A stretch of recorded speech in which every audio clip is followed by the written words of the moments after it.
the Egyptian elections. We've wondered what was happening, what was going to happen after Mubarak. Now we're starting to get a better idea of what that might be. Right. You had the presidential elections underway for 2 days in Egypt.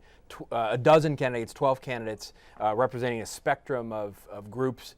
What you have now, Bob, is the boiling down of the quest for power post-revolution in Egypt coming down to 2 candidates. And the 2 candidates that have come out of this represent the essence of the power struggle in post-Mubarak Egypt.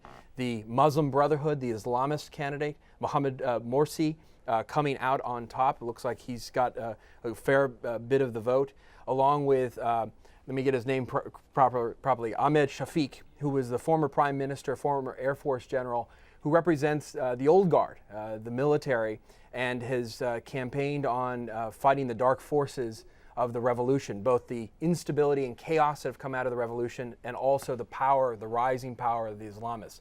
And so what you have now coming in the runoff election will be the fight for power and control in Egypt through the presidency, the Islamists versus the old guard. What I wonder, though, is so you have the Muslim Brotherhood candidate, you have the old post-Mubarak regime candidate. Are the people represented? The people that brought the revolution forward?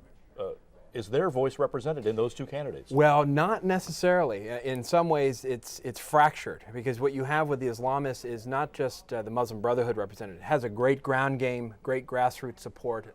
They also represent the Salafi extremists, the more hard-lined Islamic parties.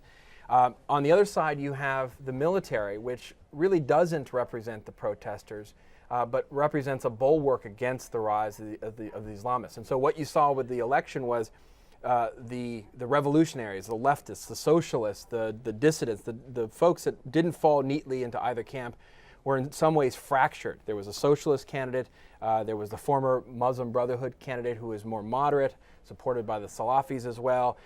You had Amir Musa, the former foreign minister, former head of the Arab League. So all of those candidates sort of split the left and the center, and so what you were left with were the power centers in Egypt, the ones that really are really running the power base in Egypt currently, the military and the Muslim Brotherhood. Keep in mind the Muslim Brotherhood had pledged not to run a candidate in the presidential election, and they, along with the Salafis, control about 75% of the parliament in Egypt. And so for the Muslim Brotherhood, and for those who are watching very carefully the rise of the Islamists, this is potentially worrisome, because you have the potential of the Muslim Brotherhood controlling the presidency and the parliament in Egypt, and questions as to what that means for Egypt and their peace treaty with Israel. Will the result be acceptable, though? Is it verifiable? Has it been a clean process? Well, from most of the observers, from what I've read, it seems to have been a fairly clean election. Now, there was all sorts of apparent violations of law, sort of campaigning the day of, campaigning at polling sites, other things. But there was no widespread violence. There was no claim, at least currently, of widespread improprieties. You had the Carter Center, President Carter out there, along with other observers. And so it seems like it was a good, clean vote, but it wasn't perfect by any stretch.